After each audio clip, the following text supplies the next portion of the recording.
आगे चलते हैं। हम जानते हैं किसी शिक्षित व्यक्ति के श्रम कौशल अशिक्षित व्यक्ति से अधिक होते हैं, यानी कि श्रम की कुशलता जो कि अधिक होती है अगर कोई ट्रेंड है तो। इसी कारण से पहला दूसरे की अपेक्षा अधिक आय का सृजन करता है। ठीक है,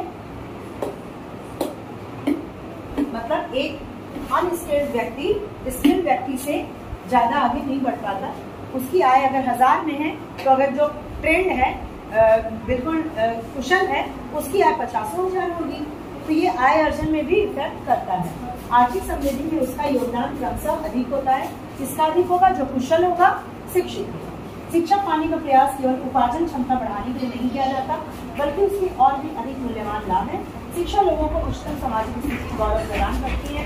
किसी व्यक्ति को अपने जीवन में बेहतर विकल्पों का चयन कर पाने में योग्य बनाती है। समाज में चल रहे परिवर्तन को समझ, यानी कुल मिला के यहाँ एक ही चीज हमें समझ में आ रही है, शिक्षा, एजुकेशन, यानी पहला जो पड़ाव है मानव पूंजी बनने का वो है शिक्षा। हम शिक्षित हो जाए। साक्षर अलग चीज है, साक्षर हुए, ABCD अल्फाबेट, फिर हमने उसको जोड़ा, शब्द बनाया, वाक्य बनाया, पढ़ना लिखना जान गए। अब हम शिक्षित हो रहे हैं, हम समझ रखते हैं। ये जो प्रतियोगिताएं होती हैं ये क्या है? आपकी समझ का विकास करती है। ठीक है, तो आप जब समझदार बनते हो तो आप अपना बुरा भला आप अपने ऊपर आत्मनिर्भर हो जाते हैं कि कैसे आपको जीवन में अपने चीजों को लेना है, क्या बढ़ना है, किस क्षेत्र में आगे बढ़ना है, कैसे आगे बढ़ना है। तो ये बहुत जरूरी है। नई प्रौद्योगिकी को अपनाने में भी सहायक होती है। अगर आप शिक्षित हो तो आप कंप्यूटर जल्दी सीख लोगे, क्योंकि आपको ABCD 1 2 ये सब आता है तो आप फटाफट टाइपिंग कर लोगे। अगर आप स्किल्ड हो तो जो आपका ट्रेनर है उसकी बात समझ जाओगे कि ये क्या भाव है इसके। आप अगर पेंटिंग बनाने के लिए किसी इंस्टीट्यूशन में गए हो, एडमिशन लिया है आपने, तो जो बोलेगा वो समझ भी तो आना चाहिए। वो समझ कब आएगा? जब आप साक्षर होगे और शिक्षित होगे। आप धैर्य रखोगे। शिक्षित का मतलब आप धैर्य रखोगे। आ जाते हैं मानव पूंजी क्या है। जिस प्रकार एक देश अपने भूमि, आ जाओ, जिस प्रकार, जब मैं पढ़ाती हूँ तो पूछा नहीं करो, धीरे से आगे बैठ जाओ। जिस प्रकार एक देश अपनी भूमि जैसे भौतिक संसाधन, कारखाने जैसे भौतिक पूंजी में परिवर्तन कर सकता है, वह अपने मानव संसाधन को, देखो यहाँ पे नर्स, किसान, अध्यापक, अभियंता, अभियंता मतलब हिंदी सब पढ़ते हैं। अभियंता मतलब इंजीनियर, इंजीनियर, अभियंता, डॉक्टर जैसी मानव, डॉक्टर की हिंदी क्या होती है?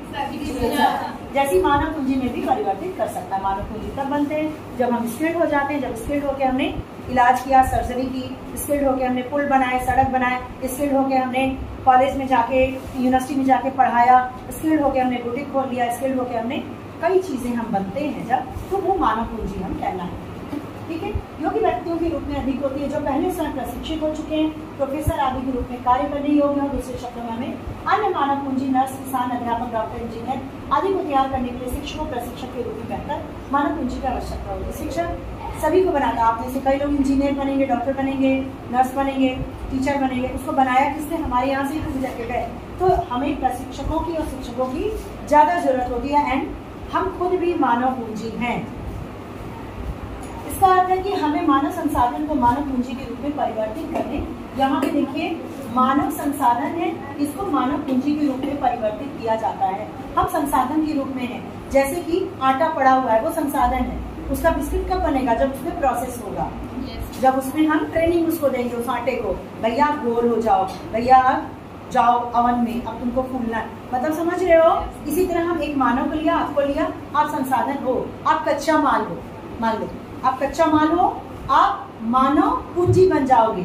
आप संसाधन हो, आप पूंजी बन जाओगे जब आपको ट्रेंड कर दिया जाए, शिक्षा और प्रशिक्षण दे दिया जाए। ठीक, जैसे कच्चे माल को हम लोग ट्रेंड करते हैं। मानव पूंजी के स्रोत क्या है? मानव पूंजी के स्रोत क्या है?